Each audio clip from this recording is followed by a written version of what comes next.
અનાજ સગે વગે કરનારા લોકોની હવે ખેર નથી। અન્ન અને પુરવઠા વિભાગ દ્વારા ડિજિટલ કૂપન થકી અનાજ આપશે, જેથી ગેરરીતિ અટકે અને અનાજની ગુણવત્તામાં કોઈ છેડછાડ ન કરી શકે।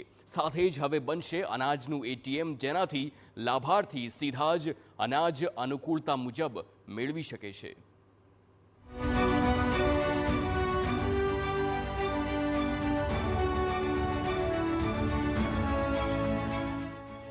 સસ્તા અનાજની દુકાનોમાં આધુનિકીકરણ,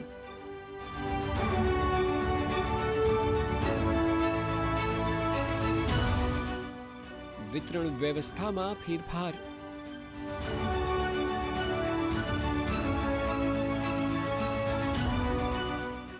ડિજિટલ ફૂડ કૂપન લોન્ચ થશે।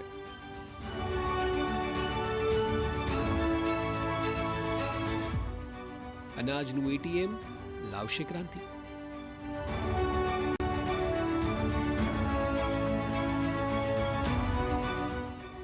અત્યાર સુધી આપણે સાંભળતા આવ્યા છીએ કે સસ્તા અનાજમાં લાભાર્થીઓને જે અનાજ આપવામાં આવે છે તેમાં ભ્રષ્ટાચાર થાય છે, કે પછી સારું અનાજ હોય તો તે સગે વગે થઈ જાય છે।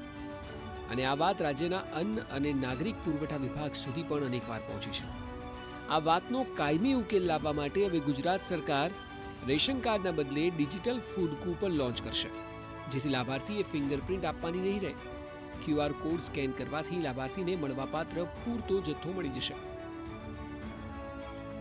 આ બદલાવથી સરકારના અનુમાન મુજબ ફરક એ પડશે કે લાભાર્થીઓને કેટલો જથ્થો પહોંચ્યો, ક્યારે પહોંચ્યો અને ક્યારે કેટલા લાભાર્થી જથ્થો લઈ ગયા તેનું ગાંધીનગરથી સીધું રિયલ ટાઈમ મોનિટરિંગ થશે।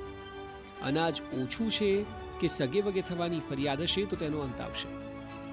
બીજી તરફ હવે તુવેરની દાળ લાભાર્થીઓને પેકિંગમાં આપવામાં આવશે, એટલે ગુણવત્તા ખરાબ થવી, ઓછું વજન અને સગે વગે થવાની ફરિયાદ પણ બંધ અથવા ઓછી થઈ જશે।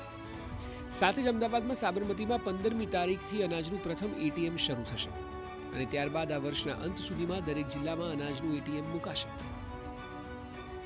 જેથી લાભાર્થી પોતાની રીતે પૂરતું અનાજ પોતાની અનુકૂળતાએ મેળવી શકે।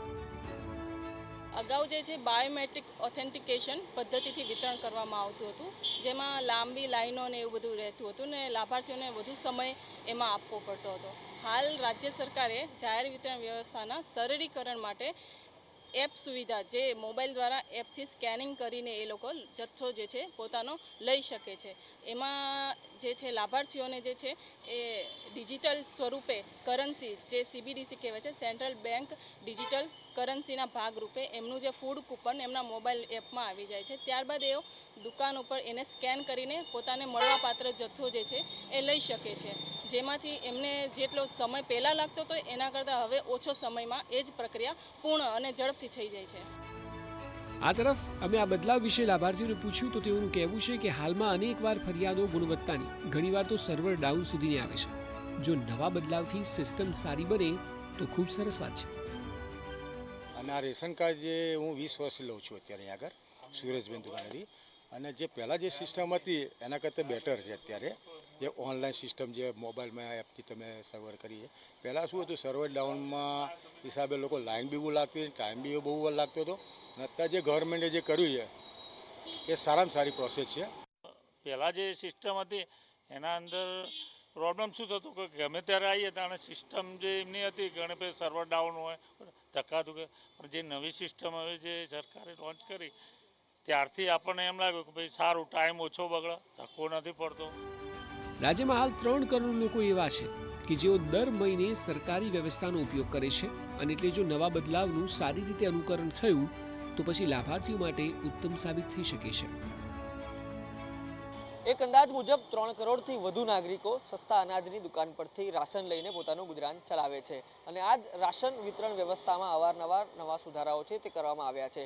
વધુ એક વખત જે સર્વર ડાઉનથી લઈને અનેક સમસ્યાઓ અને કતારોમાંથી મુક્તિ મળે તે માટે નાગરિકોના સુવિધા માટે જે સરકાર દ્વારા મોબાઈલ દ્વારા જ જે અનેક બુકિંગ અને તેનું વિતરણ સહિતની સુવિધાઓ મળી રહે તે માટે નવતર પ્રયોગ છે તે કરવામાં આવ્યો છે, જેને લોકો વધાવી પણ રહ્યા છે। કેમેરા પર્સન હિરેન જોશી સાથે રોનક વર્મા, TV9 અમદાવાદ।